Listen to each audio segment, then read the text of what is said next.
Bienvenido a este espacio de intercambio de conocimiento que se busca desarrollar todo lo concerniente a estrategias y herramientas para desarrollar habilidades de liderazgo emocional.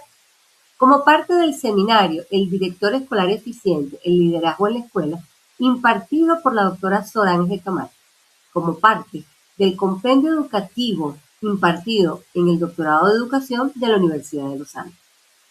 En esta oportunidad vamos a desarrollar todos aquellos recursos que pueden desarrollarse en un líder, ya que la visión invisible del líder es algo muy importante para el equipo de trabajo, porque él se encarga de moldear, de formar todas esas competencias emocionales necesarias para convertirse en un referente en su equipo y regular de esa manera su entorno, creando espacios seguros de confianza para completar el propósito que se propone. Para esto, vamos a observar una serie de seminarios, de micro seminarios, donde se van a evaluar las distintas herramientas o estrategias desde el plano de integración psicológica institucional y la sección transversal del liderazgo efectivo, mostrando una eficiencia directiva, adaptabilidad, toma de decisiones, innovación con resultados organizacionales, gestión de equipo y adaptabilidad, entre otras que van a ver a continuación. La finalidad del liderazgo de alto impacto es generar confianza en su equipo de trabajo, influyendo en los demás de manera bilateral, para así crear un clima organizacional que permita accionar ese propósito que de manera intencionada se permite gestionar en buenas acciones para la institución.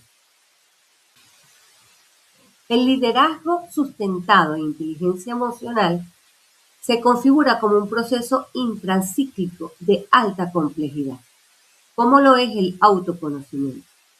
Es parte de una capacidad cognitiva del ser humano que puede ser desarrollada. Es esa capacidad de observarse a sí mismo y de poder pensar cómo se piensa.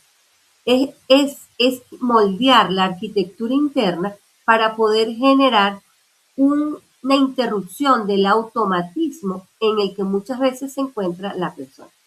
De esta manera, se crea esa conciencia expandida necesaria para poder impulsar las decisiones de manera asertiva, ya que lo que no es consciente se actúa y lo que se actúa sin conciencia difícilmente puede transformarse. Así vemos que parte de la fortaleza del autoconocimiento consiste en inhibir los impulsos del automatismo, generar reevaluación cognitiva y modular las respuestas fisiológicas del estrés basadas en un proceso de supervivencia, lo que nos lleva a generar respuestas deliberadas de autorregulación, conociéndose la autorregulación como algo más que la supresión de emociones. Es una competencia educativa superior, ejecutiva superior, que permite modelar cómo se genera la respuesta éticamente alineada y coherente.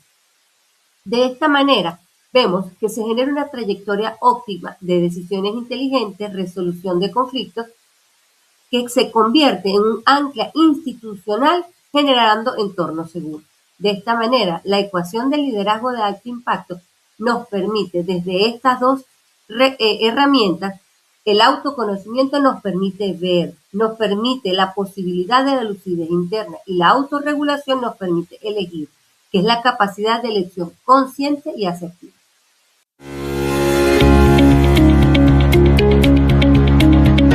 La empatía tiene una doble dimensión.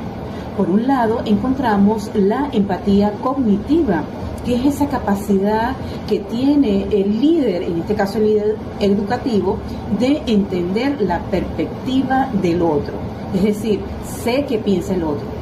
Pero por otra parte está la dimensión emocional. Es decir, esa conexión que establece o hace el líder educativo con el sentir ajeno, es decir, lo que motiva la preocupación por el otro. Siento preocupación por esa persona.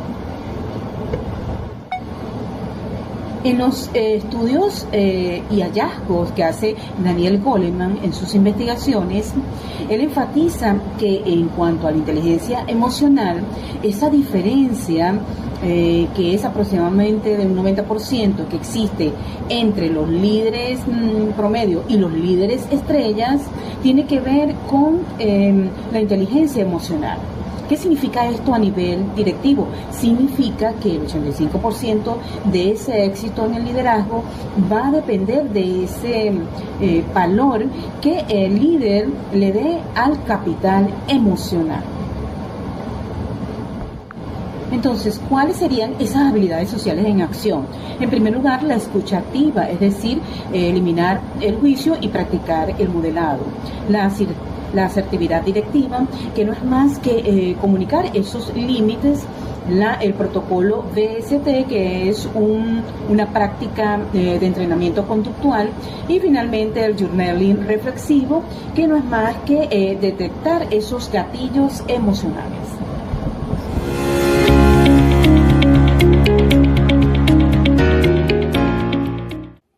A continuación comparto con ustedes 2 estrategias que se pueden utilizar para cultivar la autoconciencia emocional.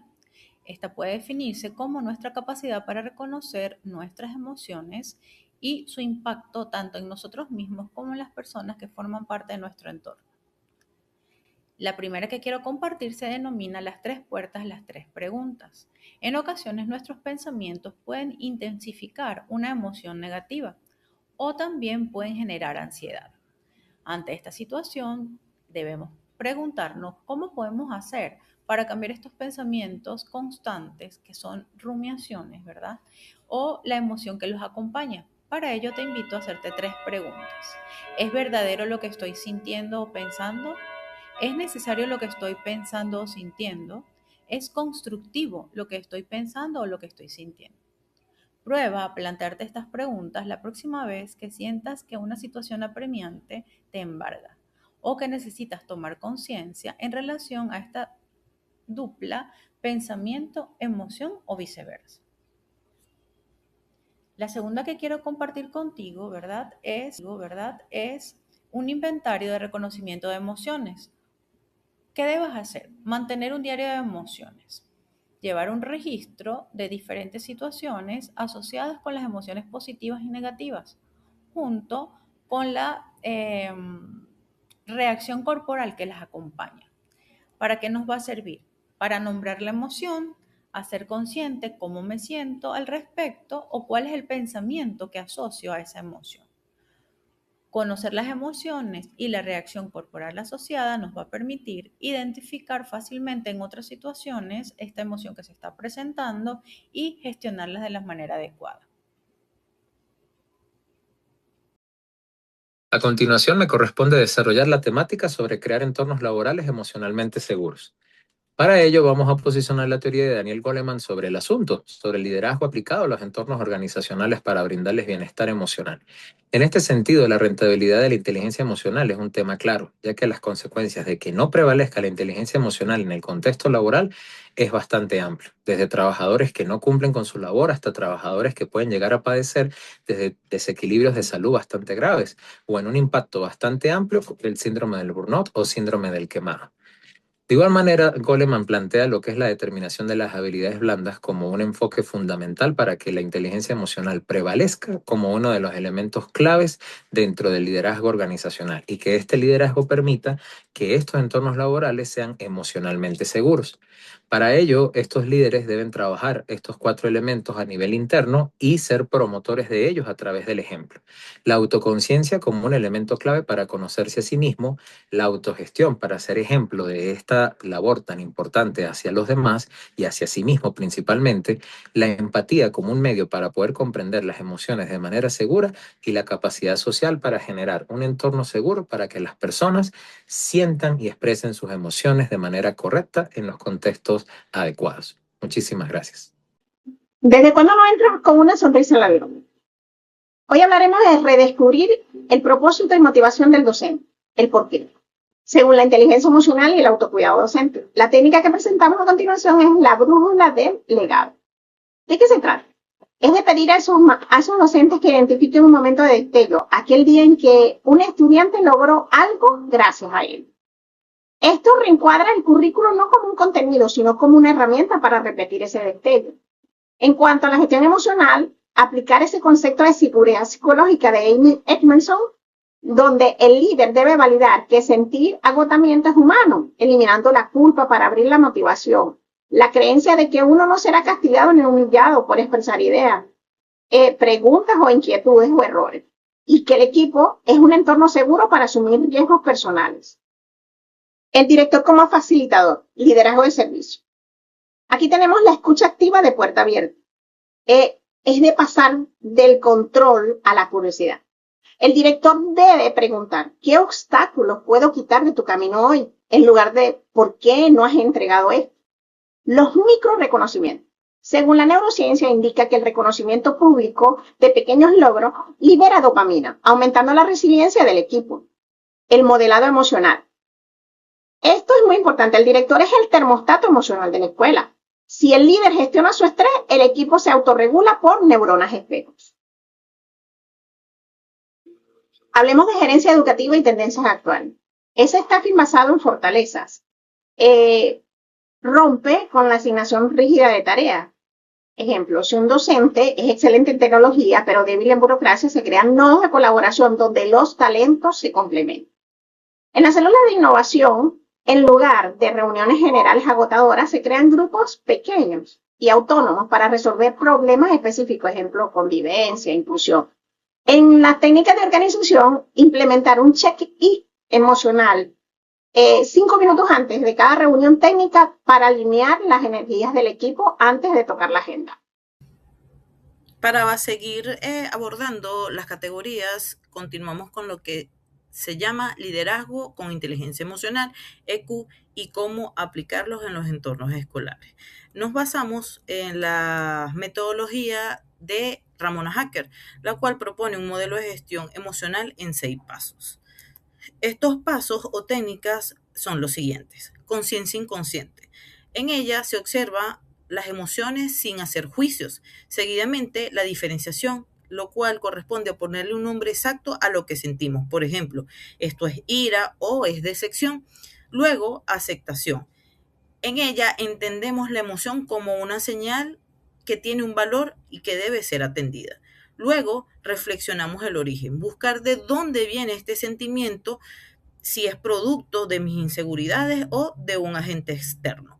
Seguidamente, la autogestión, lo cual corresponde a manejar nuestra respuesta ante estas situaciones de conflicto. Y por último, la gestión externa, gestionar las emociones de nuestra comunidad educativa. En cuanto a la técnica seleccionada, elegimos la diferenciación a través de la herramienta etiquetado afectivo, la cual consiste en no conformarse con etiquetas genéricas, como por ejemplo decir estoy mal, sino buscar la emoción a través de 3 niveles. 1. Identificar qué siento físicamente. Nuestro cuerpo nos van a dar señales como por ejemplo un nudo en el estómago ante un reclamo, y allí detectaremos qué emoción me genera este cambio físico. Seguidamente, el etiquetado o nombramiento. Darle un nombre preciso a mi emoción. Si es, por ejemplo, una frustración por alguna falta de algún recurso o si mi autoridad está siendo cuestionada. Y por último, el análisis de la necesidad. Detectar qué me está intentando decir esta emoción sobre mi liderazgo o mi decisión.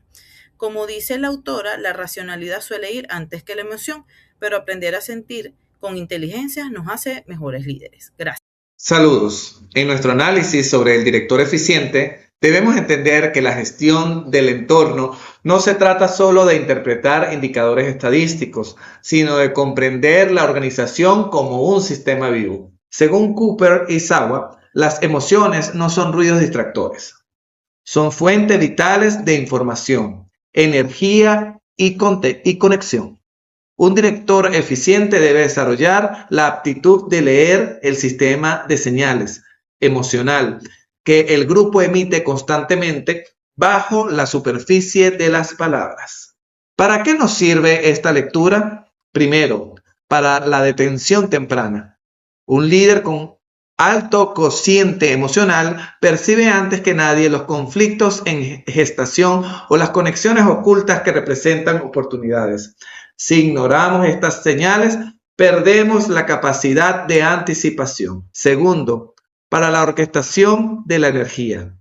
El entorno organizacional fluctúa entre los diferentes estados. Si como directores detectamos un cansancio tenso, poca energía, pero mucha presión, sabemos que el equipo está cerca del colapso. Nuestro objetivo es transmutar ese entorno hacia una energía tranquila, un estado de baja tensión y alta energía donde la percepción es más precisa y la creatividad fluye. El director no solo habita el entorno, lo sintoniza. Para cerrar, este sistema de señales también funciona hacia adentro.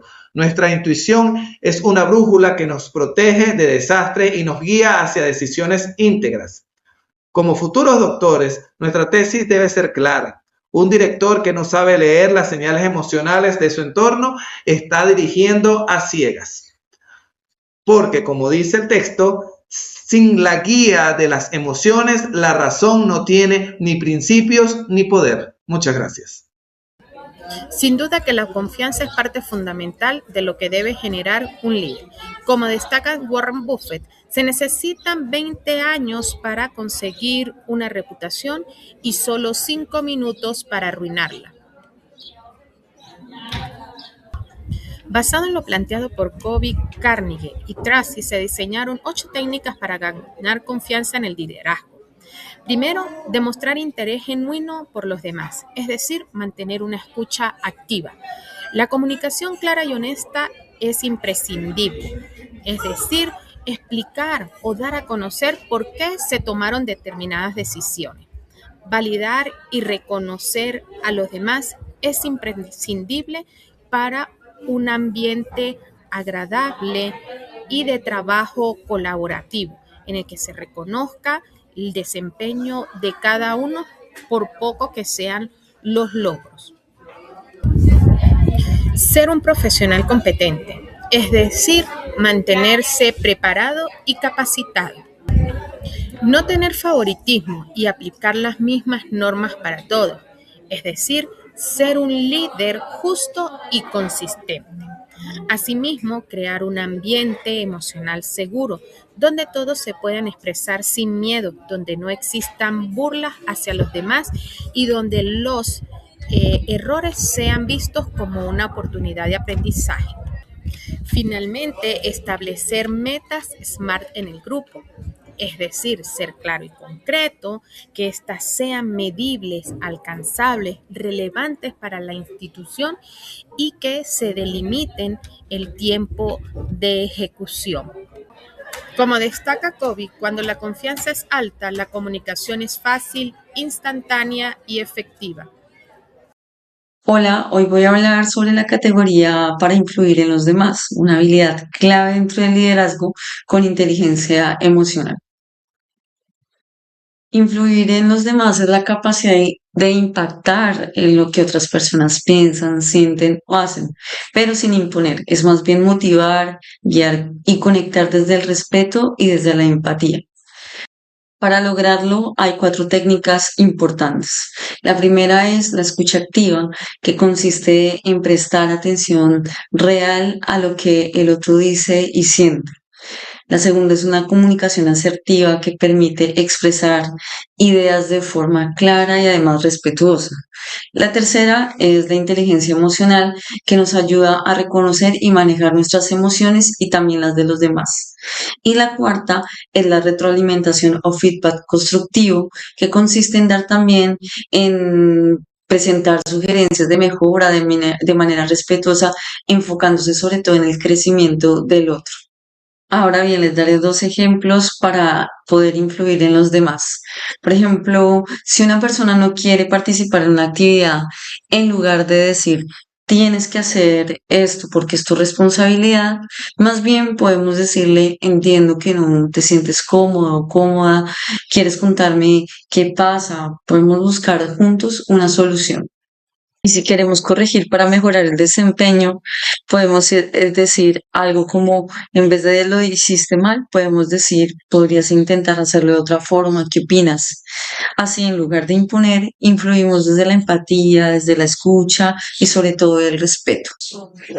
En conclusión, entonces, influir en los demás es sobre todo conectar con las personas para generar cambios positivos de manera consciente y sobre todo humana. Mi categoría es la toma de decisiones inteligentes desde la inteligencia emocional. Un líder educativo no solo toma decisiones basadas en datos, sino también considerando las emociones propias y del equipo. De esa manera logra decisiones equilibradas y humanas. Para tomar mejores decisiones, los directores pueden usar herramientas como el mindfulness, que ayuda a tener claridad mental, la técnica STOP, que me permite pausar antes de reaccionar, la autorreflexión, que ayuda a aprender de las decisiones, también la escucha activa y el feedback, que permiten considerar el impacto emocional en el equipo. Voy a demostrar la técnica STOP. Imaginemos que un director recibe una queja de un docente.